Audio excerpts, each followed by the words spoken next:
नमस्कार। मेरा पूरा देश सुन रहा है। राष्ट्र की आवाज 140 करोड़ लोगों की एक ही आवाज। आपके साथ मैं हूं सरफराज। मैं सरफराज सैफी आपको बताना चाहता हूं, कांग्रेस नेता राहुल गांधी ने अपनी भारत जोड़ो न्याय यात्रा की शुरुआत ऐसे वक्त में की है जब राम मंदिर समारोह शुरू हो रहा था।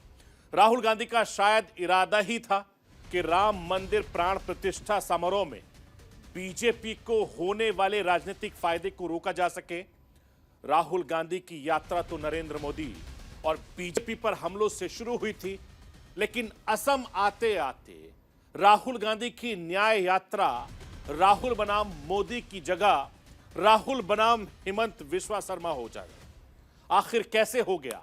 क्या राहुल गांधी बीजेपी के इस राजनीतिक चाल में फंस गए हैं, या जानबूझकर राहुल असम के मुख्यमंत्री को टारगेट कर रहे हैं? यह आज आपको राष्ट्र की आवाज के जरिए बताने, दिखाने, समझाने की कोशिश करूंगा। जिस वक्त अयोध्या में रामलला की प्राण प्रतिष्ठा हो रही थी, कांग्रेस नेता राहुल गांधी असम में धरने पर बैठ गए। राहुल गांधी की यात्रा के असम पहुंचने से पहले ही जिस तरह के तेवर मुख्यमंत्री हेमंत विश्वा शर्मा ने दिखाए थे, उससे साफ लग रहा था कि हेमंत ने राहुल को ट्रैप करने की प्लानिंग कर रखी है। हेमंत बार बार धमकी दे रहे थे कि राहुल गुवाहाटी शहर में घुसेंगे तो उनके खिलाफ एफआईआर दर्ज होगी। आखिरकार हुआ वैसा ही। ऐसे में सवाल उठता है, क्या हेमंत विश्वा शर्मा के चक्रव्यूह में राहुल गांधी फंस गए हैं? आज ये भी आपको राष्ट्र की आवाज के जरिए बताऊंगा, समझाऊंगा। सत्ता का रास्ता उत्तर प्रदेश से होकर गुजरता है, ये बात सब जानते हैं। उत्तर प्रदेश में लोकसभा की 80 सीटें हैं और इन 80 सीटों पर सभी राजनीतिक दलों की नजरें टिकी हैं।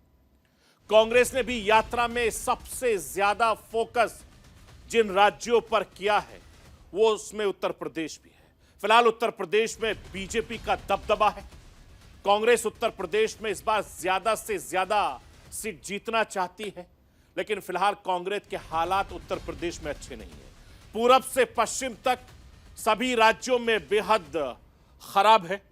जिन राज्यों में राहुल गांधी की न्याय यात्रा होकर गुजरेगी, उन राज्यों में कांग्रेस के हालात भी कैसे हैं, पिछले चुनाव में पार्टी का प्रदर्शन कैसे रहा, आज वो भी राष्ट्र की आवाज के जरिए आपको दिखाऊंगा। मैं अपने हिंदुस्तान के कोने कोने की आवाज को दिल्ली तक पहुंचाता हूं, दिल्ली की आवाज को देश दुनिया के कोने कोने तक पहुंचाता हूं। नेताओं की आवाज को मैं आम लोगों तक पहुंचाता हूं, आम लोगों की आवाज को मैं अपने देश के हुक्मरानों तक पहुंचाता हूं। आपकी आवाज से मिलती है मेरी आवाज और बन जाती है राष्ट्र की आवाज।